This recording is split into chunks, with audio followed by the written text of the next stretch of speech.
Have you ever stood in the deepest shadow and wondered if the light would ever return? Have you ever felt the weight of the world on your shoulders, a burden so heavy that you thought your spirit might break?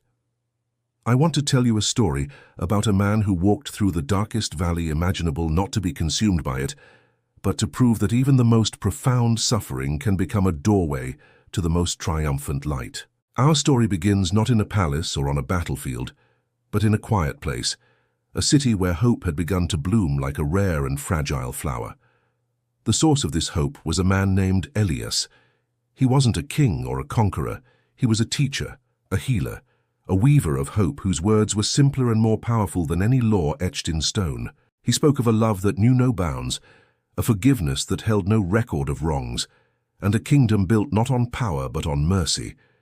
This message was a balm to the broken and a feast to the hungry, but to the powerful it was a threat. It challenged their control, which was built on fear and division, and so the very light he brought into the world began to cast a long, dark shadow. The body of our story unfolds on a night, thick with the scent of ancient olive trees and impending sorrow. In the grove of whispering olives, under a pale, watchful moon, Elias knelt to pray. He knew what was coming. The threads of fate were tightening, and he could feel the cold grip of betrayal drawing near. His closest companion, a man named Julian, whom he had trusted and loved like a brother, had allowed doubt and greed to poison his heart. For a handful of silver, Julian agreed to lead the authorities to his friend. In the garden, Elias prayed with an obedience that transcended fear. It was not a prayer to escape his destiny, but a prayer for the strength to embrace it, to surrender his own will to a purpose far greater than his own life. The rustle of leaves soon gave way to the heavy tread of soldiers' sandals and the clinking of armor. Julian stepped forward, and with a kiss, a gesture of love twisted into a signal of treachery, he identified Elias. In that moment of profound heartbreak, Elias showed no anger, only a deep, sorrowful understanding. He was arrested, not as a criminal who fought back, but as a willing participant in a divine plan. From the garden, he was dragged before the High Council, where his trial was a mockery of justice.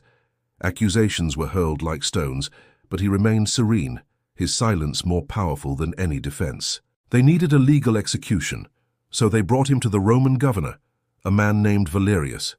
Valerius was a politician, a man whose spine was made of ambition rather than moral conviction. He questioned Elias and found no crime in him, no rebellion, no threat to the empire. He saw only a man of profound peace, but the crowd outside, stirred into a frenzy by the high priests, roared for blood. Trapped between his conscience and his career, Valerius made a choice that would echo through history. He called for a bowl of water, and in a grand, empty gesture, he washed his hands before the crowd, declaring himself innocent of this man's fate. He surrendered righteousness to public opinion, sacrificing an innocent man to maintain his own fragile peace. And so, the verdict was sealed not by justice, but by cowardice. Elias was then given his burden, a heavy, splintered wooden beam, the instrument of his own demise. He was forced to carry it through the winding city streets, along a path that would forever be known as the Path of Thorns. Every step was an agony. The wood dug into his raw, bleeding shoulder. The crowd jeered, spat, and cursed him. They saw a failed leader, a broken man. But what they failed to see was the truth of his strength. This was not a walk of shame. It was a procession of sacrificial love. When he stumbled and fell, it was not just from the weight of the wood, but from the weight of all the world's hatred and pain.